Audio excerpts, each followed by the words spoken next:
You will hear a number of different recordings, and you will have to answer questions on what you hear. There will be time for you to read the instructions and questions, and you will have a chance to check your work. All the recordings will be played once only. The test is in 4 sections. At the end of the test, you will be given 10 minutes to transfer your answers to an answer sheet. Now turn to Section 1. Section 1.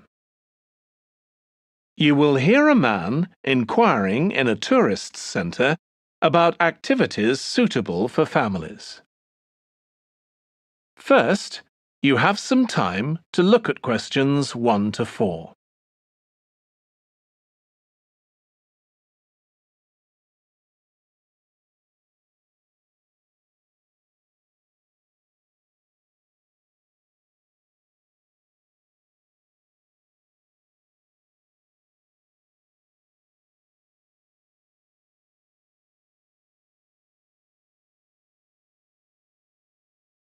You will see that there is an example that has been done for you.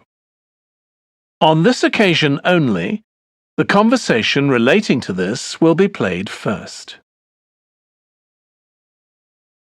Hi, can I help you? I'd like to find out if you have any excursions suitable for families. Sure. How about taking your family for a cruise? We have a steamship that takes passengers out several times a day. It's over 100 years old. The cruise takes place on a steamship. So steamship has been written in the space. Now we shall begin. You should answer the questions as you listen because you will not hear the recording a second time. Listen carefully and answer questions 1 to 4. Hi, can I help you? I'd like to find out if you have any excursions suitable for families. Sure. How about taking your family for a cruise? We have a steamship that takes passengers out several times a day. It's over 100 years old. That sounds interesting. How long is the trip? About an hour and a half. And don't forget to take pictures of the mountains. They're all around you when you're on the boat and they look fantastic. Okay. And I assume there's a cafe or something on board? Sure. How old are your children? My daughter's 15 and my son's 7. Right. Well, there are various things you can do once you've crossed the lake to make a day of it. One thing that's very popular is a visit to the country farm. You're met off the boat by the farmer and he'll take you to the holding pens where the sheep are kept. Children love feeding them. My son would love that. He really likes animals. Well, there's also a 40-minute trek round the farm on a horse if he wants. Do you think he'd manage it? He hasn't done that before. Sure. It's suitable for complete beginners. Good. And again, visitors are welcome to explore the farm on their own, as long as they take care to close gates and so on.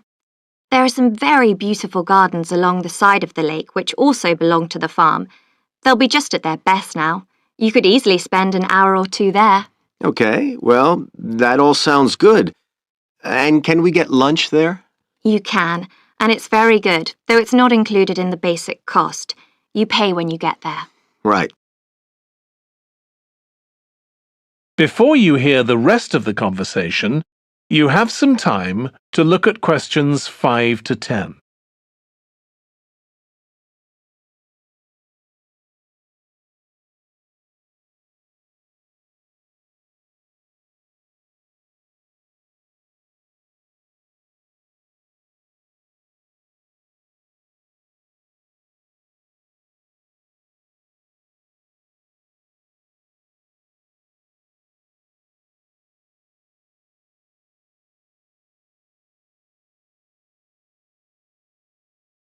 Now listen and answer questions 5 to 10. So, is there anything else to do over on that side of the lake? Well, what you can do is take a bike over on the ship and then go on a cycling trip. There's a trail there called the Back Road. You could easily spend 3 or 4 hours exploring it, and the scenery's wonderful. They'll give you a map when you get your ticket for the cruise. There's no extra charge. What's the trail like in terms of difficulty? Quite challenging in places. It wouldn't be suitable for your 7-year-old. It needs someone who's got a bit more experience. Well, my daughter loves cycling, and so do I, so maybe the two of us could go, and my wife and son could stay on the farm. That might work out quite well. But we don't have bikes here. Is there somewhere we could rent them? Yes, there's a place here in the city. It's called Ratcheson's.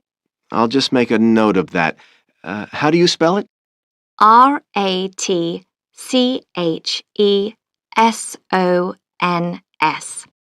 It's just by the cruise ship terminal. Okay. You'd also need to pick up a repair kit for the bike from there to take along with you, and you'd need to take along a snack and some water. It'd be best to get those in the city. Fine. That shouldn't be a problem.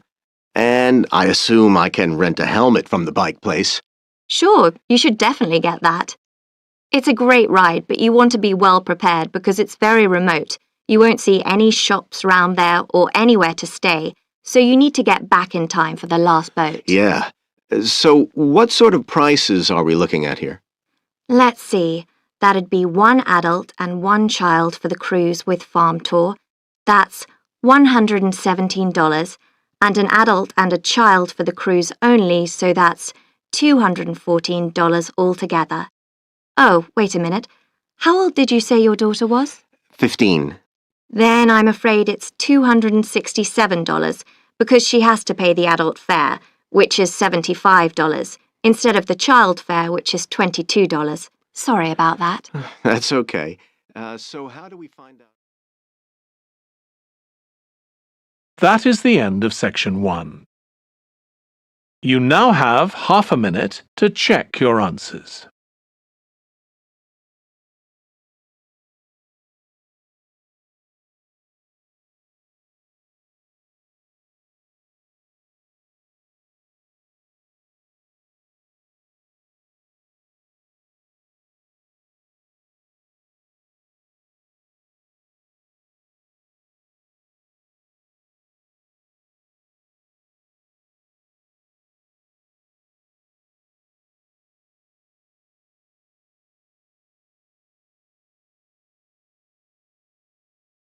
Section 2.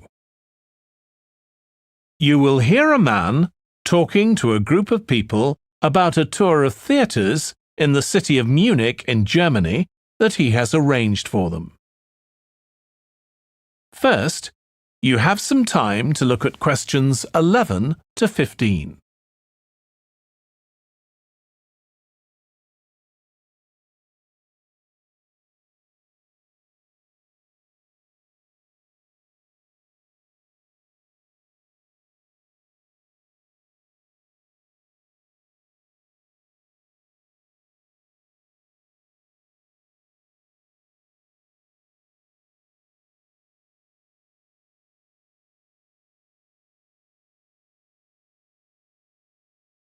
Now listen carefully and answer questions 11 to 15. Right. I've now almost succeeded in finalising plans for our tour, so I'll bring you up to date with what I know. As you know, we're flying first to Munich on Monday the 4th. The flight is at 11:30, so it's too early to have lunch at the airport. I suggest we meet there for coffee at 10, which should give us plenty of time for breakfast before we leave home. When we arrive in Munich, we'll be met at the airport by Klaus Bauer. Klaus works for a tour operator, and he'll look after us for the time we'll be in Germany. He's already liaised with the managers of the theatres we're going to visit, and he's also arranged for an officer of the National Theatre in Munich to show us round the theatre one afternoon during our stay. Now, last time we discussed this trip, I didn't have the precise cost for hotel rooms, but now I have. The normal rate at the hotel where we're staying is €150 a night for a double room.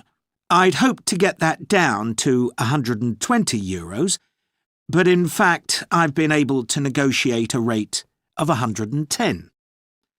That'll be reflected in the final payment, which you'll need to make by the end of this week.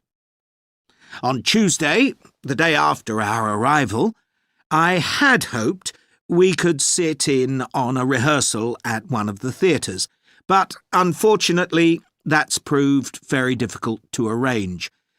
So instead, we'll have a coach trip to one of the amazing castles in the mountains south of Munich. On Tuesday evening, we'll all have dinner together in a restaurant near our hotel. From talking to you all about your preferences, it was clear that a typical local restaurant would be too meat-oriented for some of you. Some of you suggested an Italian restaurant, but I must confess that I decided to book a Lebanese one, as we have plenty of opportunities to go to an Italian restaurant at home. On Wednesday afternoon, the director of the play we're going to see that evening will talk to us at the theatre. She'll describe the whole process of producing a play, including how she chose the actors, and, as the play we're going to see is a modern one, how she worked with the playwright. Before you hear the rest of the talk, you have some time to look at questions 16 to 20.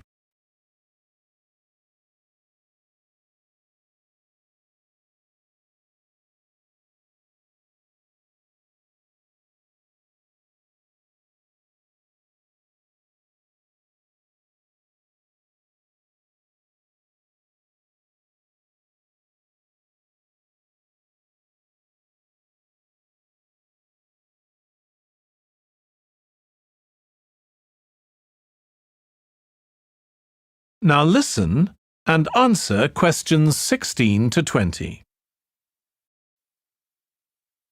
Right.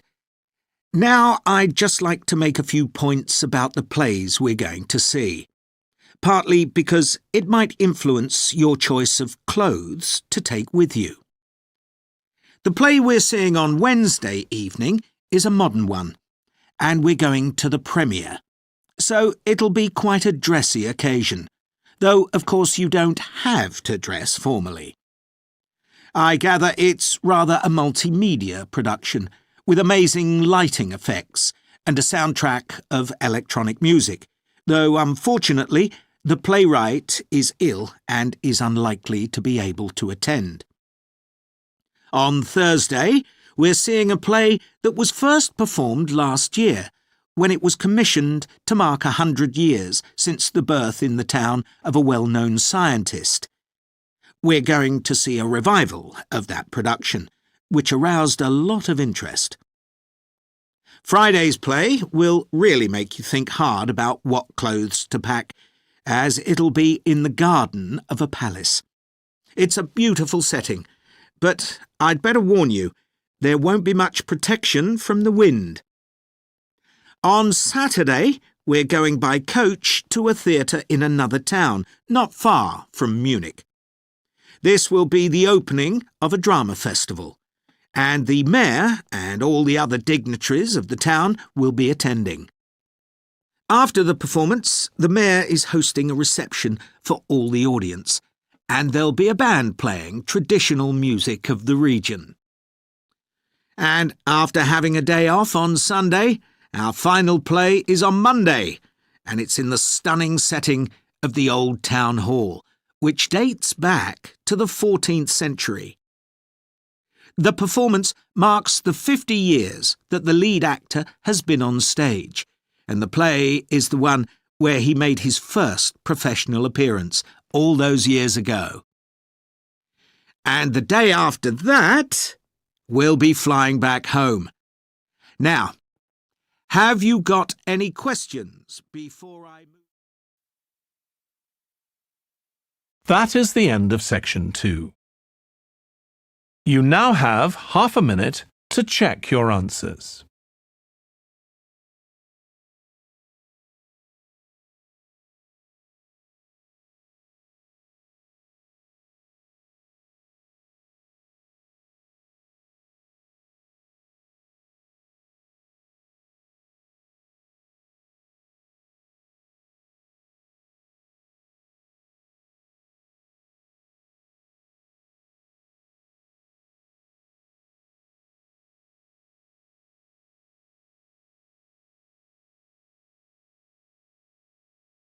Section 3.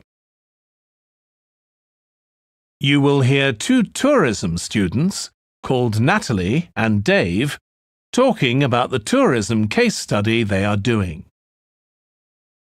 First, you have some time to look at questions 21 to 26.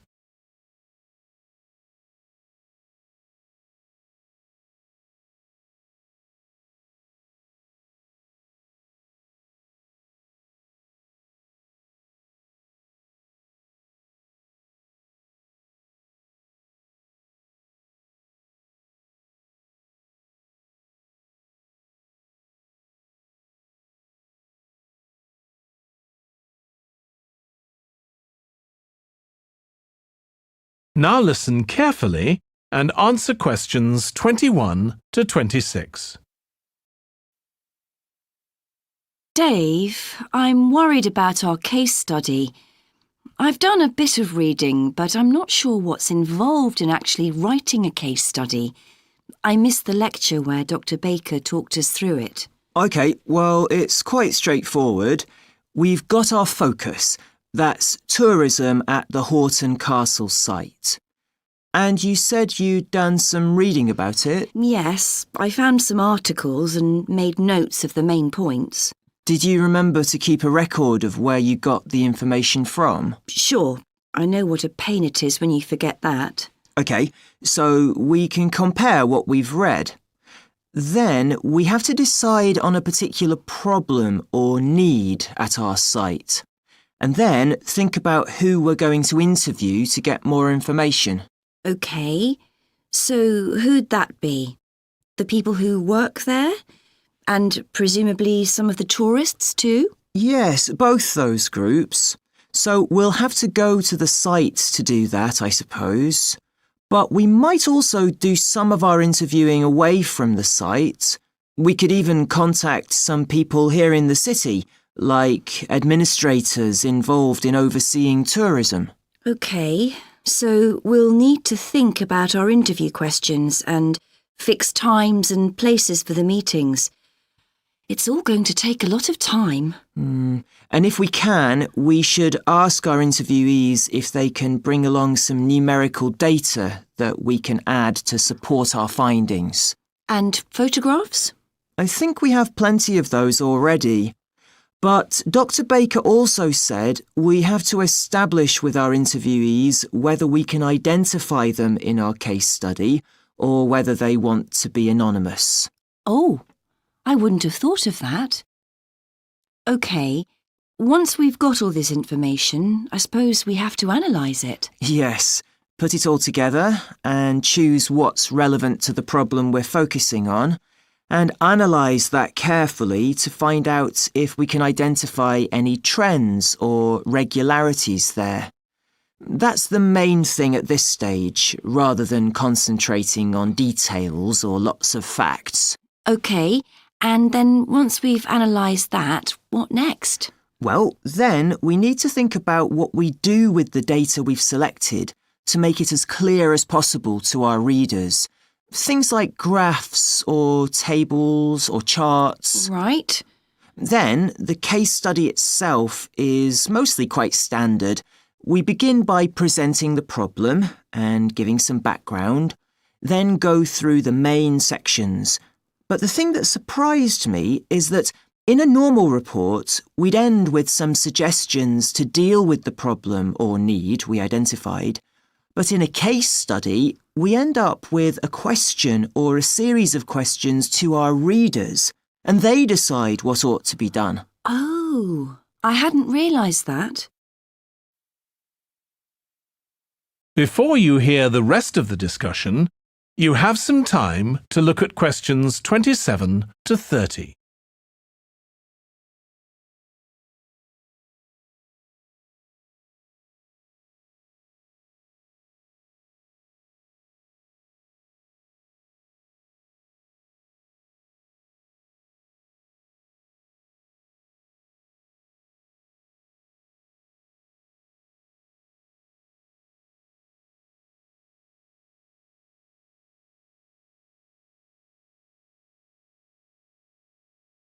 Now listen and answer questions 27 to 30. So, basically, the problem we're addressing in our case study of the Horton Castle site is why so few tourists are visiting it.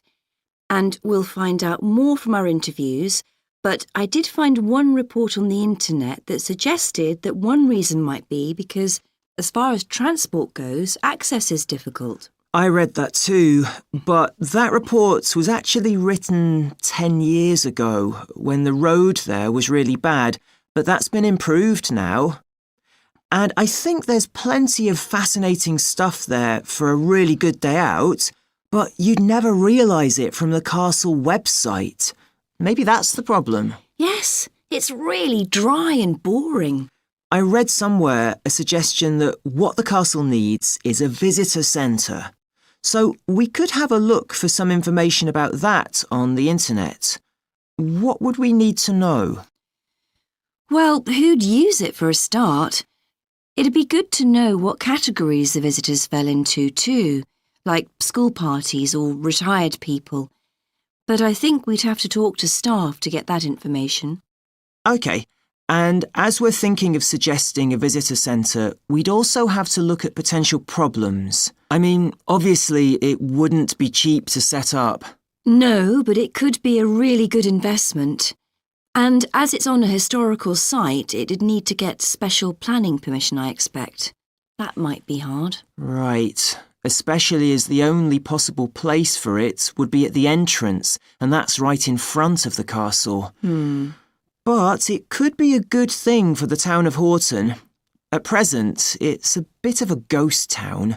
Once they've left school and got any skills or qualifications, the young people all get out as fast as they can to get jobs in the city, and the only people left are children and those who've retired. Right.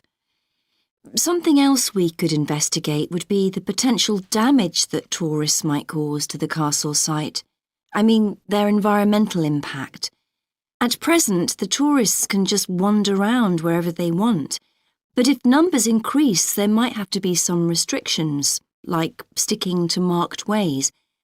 And there'd need to be guides and wardens around to make sure these are enforced. Yes, we could look at that too. OK, well, we've certainly managed... That is the end of section 3. You now have half a minute to check your answers.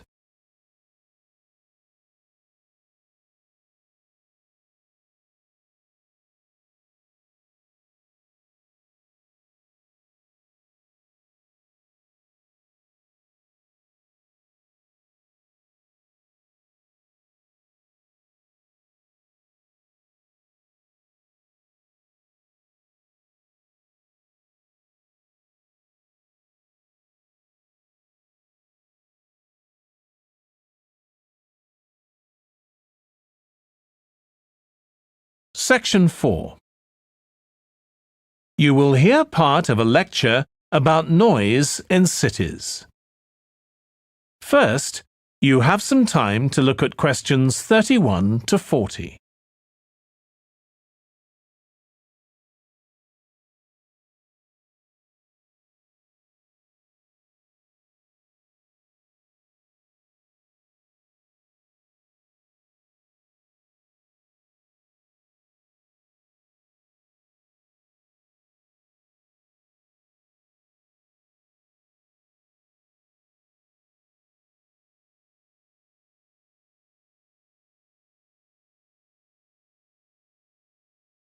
Now listen carefully and answer questions 31 to 40.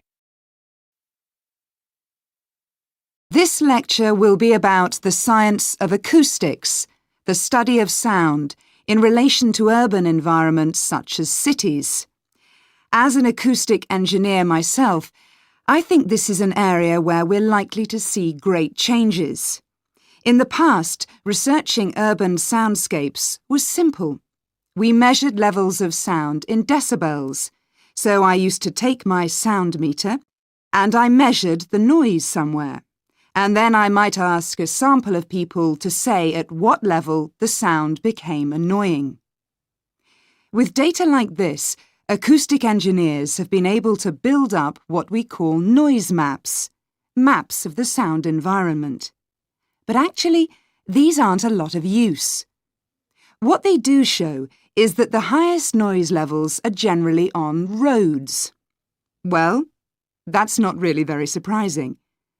But there's quite a lot going on that these maps don't show, because they can't capture the complex way that sound varies over time.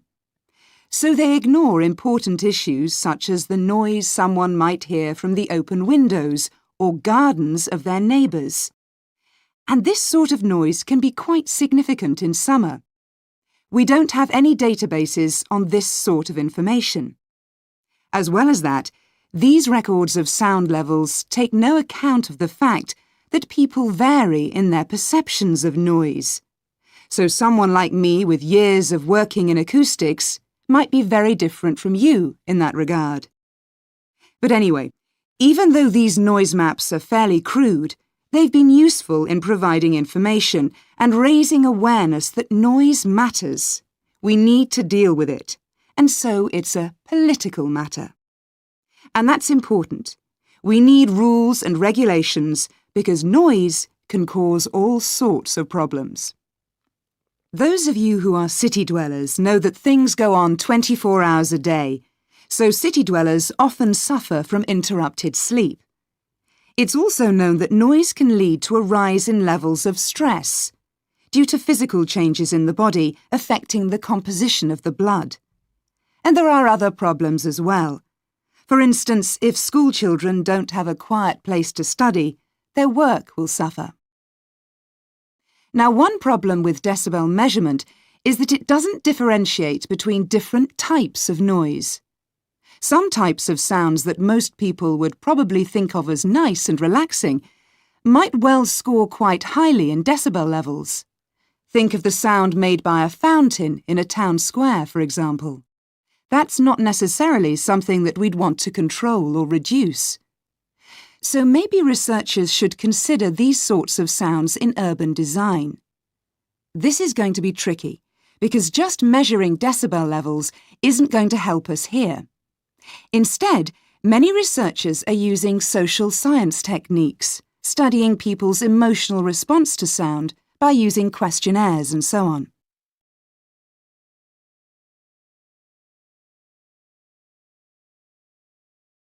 So what exactly do people want to hear in an urban environment? Some recent interdisciplinary research has come out with results that at first sight seem contradictory. A city needs to have a sense of activity, so it needs to be lively, with sounds like the clack of high heels on a pavement or the hiss of a coffee machine. But these mustn't be too intrusive, because at the same time we need to be able to relax. One of the major problems in achieving this will be getting architects and town planners to use the research.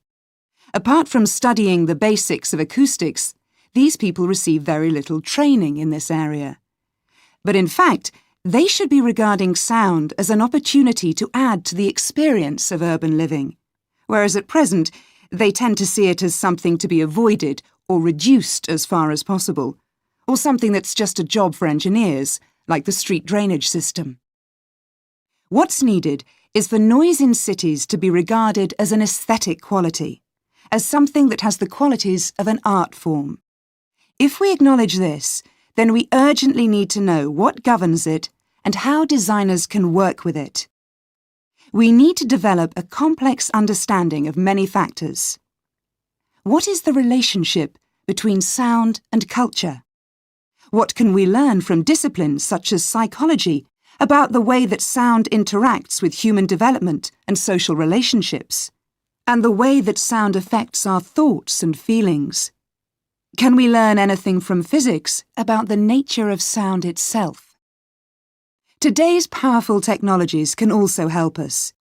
To show us their ideas and help us to imagine the effect their buildings will have, architects and town planners already use virtual reality. But these programs are silent. In the future, such programs could use realistic sounds, meaning that soundscapes could be explored before being built. So hopefully, using the best technology we can lay our hands on, the city of the future will be a pleasure to the ears as well as the eyes. That is the end of section 4. You now have half a minute to check your answers.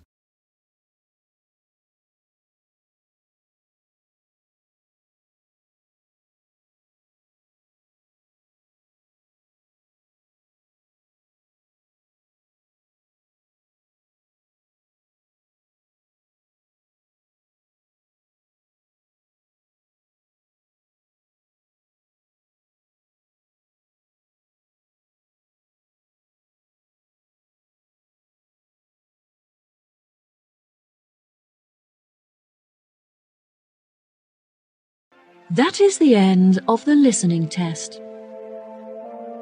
In the Ielts test, you will now have 10 minutes to transfer your answers to the answer sheet.